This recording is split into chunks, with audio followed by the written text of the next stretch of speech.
નમસ્કાર વાલા પેન્શનર મિત્રો, નિવૃત્ત કર્મચારી મિત્રો, ભાઈઓ તથા બહેનો, સ્વાગત છે તમારું આપણી પોતાની યુટ્યુબ ચેનલ પેન્શન ગુજરાતમાં। મિત્રો, આજે આપણે વાત કરવા જઈ રહ્યા છીએ એવા 5 મહત્વના અપડેટ વિશે જે કેન્દ્ર સરકારના લાખો કર્મચારીઓ અને પેન્શનરો માટે ખૂબ જ મહત્વ ધરાવે છે।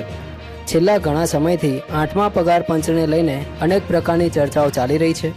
સોશિયલ મીડિયા પર રોજ નવી માહિતી વાયરલ થઈ રહી છે, પરંતુ આજે આપણે માત્ર વિશ્વસનીય માહિતી અને અત્યાર સુધી થયેલી સત્તાવાર પ્રક્રિયાના આધારે વાત કરીશું।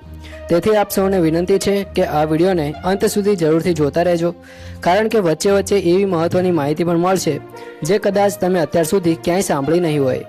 તો મિત્રો, સૌપ્રથમ આપણે વાત કરીએ 8મા પગાર પંચની કામગીરી વિશે।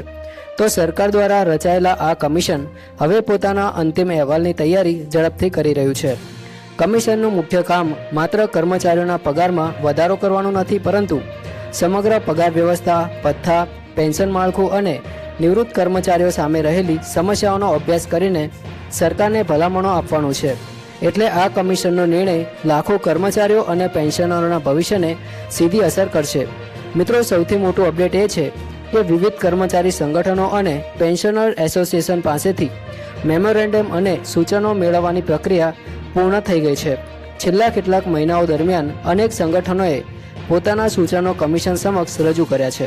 તેમાં ખાસ કરીને ફિટમેન્ટ ફેક્ટર વધારાની માંગ, જૂની પેન્શન સંબંધિત પ્રશ્નો, મોંઘવારી ભથ્થાની ગણતરી અને પરિવાર પેન્શન જેવી બાબતોને પ્રાથમિકતા આપવામાં આવી રહી છે। હવે કમિશન આ તમામ સૂચનાઓનો અભ્યાસ કરીને અંતિમ ભલામણો તૈયાર કરશે। મિત્રો, હવે આપણે વાત કરીએ રાજ્યોમાં યોજાનારી મહત્વપૂર્ણ બેઠકો વિશે। તો કમિશનની ટીમ વિવિધ રાજ્યોમાં જઈને સ્થાનિક કર્મચારીઓ અને પેન્શનર સંગઠનો સાથે સીધી ચર્ચા કરી રહી છે। આ બેઠકોનો મુખ્ય હેતુ કાગળ પરની માહિતી મેળવવાનો નથી, પરંતુ વાસ્તવિક સમસ્યાઓને સમજવાનો છે।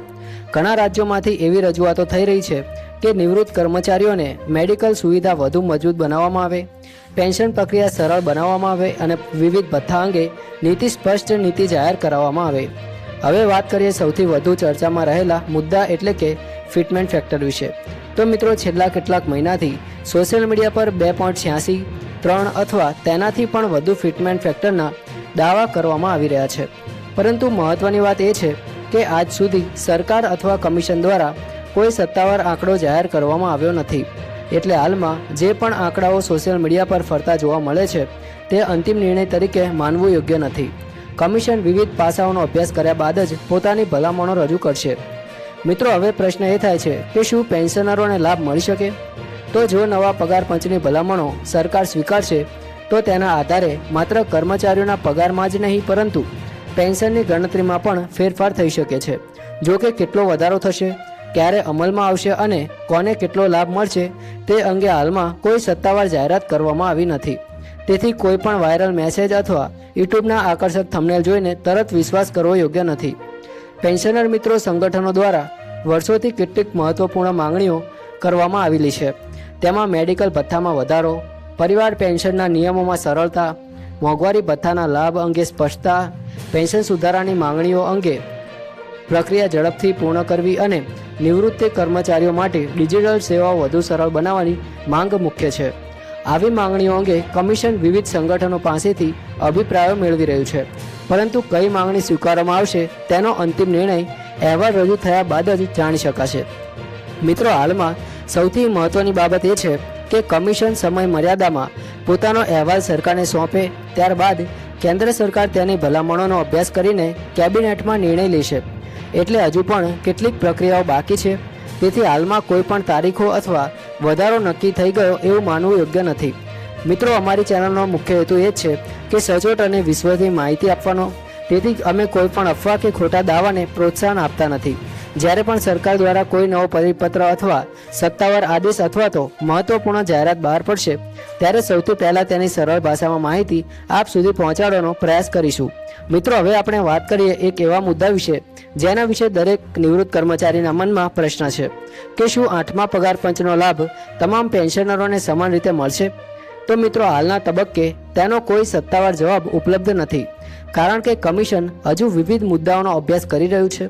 અગાઉના પગાર પંચોમાં પણ અલગ અલગ શ્રેણીના કર્મચારીઓ અને પેન્શનરો માટે અલગ જોગવાઈઓ કરવામાં આવી હતી, તેથી આ વખતે પણ અંતિમ ભલામણ આવ્યા બાદ જ સ્પષ્ટ થશે કે કોને કેટલો લાભ મળશે અને કઈ તારીખથી તેનો અમલ કરવામાં આવશે। મિત્રો, છેલ્લા કેટલાક દિવસોથી સોશિયલ મીડિયા પર એવી પણ ચર્ચા ચાલી રહી છે કે પેન્શનમાં મોટો વધારો નક્કી થઈ ગયો છે અથવા ફિટમેન્ટ ફેક્ટર નક્કી થઈ ગયું છે, પરંતુ અમે ફરી એક વખત સ્પષ્ટ કરવા માંગીએ છીએ કે જ્યાં સુધી સરકાર દ્વારા સત્તાવાર પરિપત્ર બહાર પાડવામાં ન આવે ત્યાં સુધી આવી કોઈ પણ માહિતી પર વિશ્વાસ કરવો યોગ્ય નથી। ઘણી વખત ખોટી માહિતીને કારણે પેન્શનર મિત્રો ગેરસમજમાં આવી જાય છે, તેથી હંમેશા સત્તાવાર માહિતીની રાહ જોવી જોઈએ।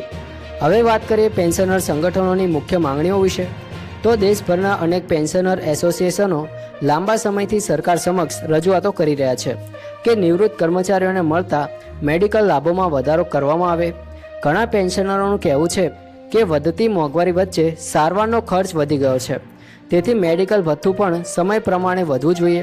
આ ઉપરાંત ઘણા સંગઠનોએ પરિવાર પેન્શનના નિયમોમાં સરળતા લાવવાની પણ માંગ કરી છે, જેથી પરિવારના સભ્યોને મુશ્કેલીઓનો સામનો ન કરવો પડે। મિત્રો, એક મહત્વનો મુદ્દો ડિજિટલ પેન્શન સેવાઓનો પણ છે। આજે મોટાભાગની સરકારી પ્રક્રિયાઓ ઓનલાઈન થઈ રહી છે, પરંતુ હજુ પણ ઘણા વરિષ્ઠ પેન્શનરોને ઓનલાઈન પ્રક્રિયામાં મુશ્કેલી અનુભવાય છે। તેથી પેન્શનર સંગઠનો દ્વારા એવી માંગણી કરવામાં આવી રહી છે કે તમામ સેવાઓનો વધુ સરળ બનાવવામાં આવે અને દરેક જિલ્લામાં સહાય કેન્દ્રોની વ્યવસ્થા કરવામાં આવે, જેથી કોઈ પણ પેન્શનરને ઓફિસોના ચક્કર મારવા ન પડે। હવે આપણે વાત કરીએ મોંઘવારી ભથ્થા એટલે કે ડીએ અને ડીઆરના મુદ્દા વિશે। તો મિત્રો, જ્યારે પણ નવું પગાર પંચ અમલમાં આવે છે ત્યારે લોકોના મનમાં સૌથી મોટો પ્રશ્ન એ હોય છે કે ડીએનું શું થશે। તો અગાઉના અનુભવ મુજબ નવા પગાર પંચ લાગુ થયા પછી ડીએ સંબંધિત નવી વ્યવસ્થા અમલમાં આવે છે, પરંતુ આ વખતે શું નીતિ અપનાવવામાં આવશે તે અંગે હજુ સુધી કોઈ સત્તાવાર જાહેરાત કરવામાં આવી નથી, તેથી કોઈ પણ નિશ્ચિત દાવો કરવો યોગ્ય રહેશે નહીં।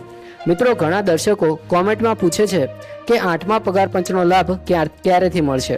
તો મિત્રો, હાલમાં કમિશન પોતાનો અભ્યાસ પૂર્ણ કરી રહ્યું છે, ત્યારબાદ સરકારને અંતિમ અહેવાલ સોંપવામાં આવશે। સરકાર તે અહેવાલનો અભ્યાસ કરશે અને પછી કેબિનેટમાં નિર્ણય લેવામાં આવશે।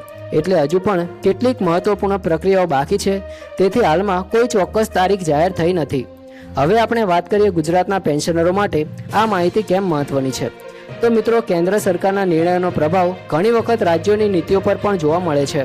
જો કે દરેક રાજ્ય પોતાની અલગ નીતિ મુજબ નિર્ણય લે છે, તેથી ગુજરાત સરકાર દ્વારા પેન્શન અથવા અન્ય લાભોને પણ લઈને જે પણ નવા પરિપત્ર બહાર પડશે તેની માહિતી પણ અમે આપ સુધી સમયસર પહોંચાડી દઈશું।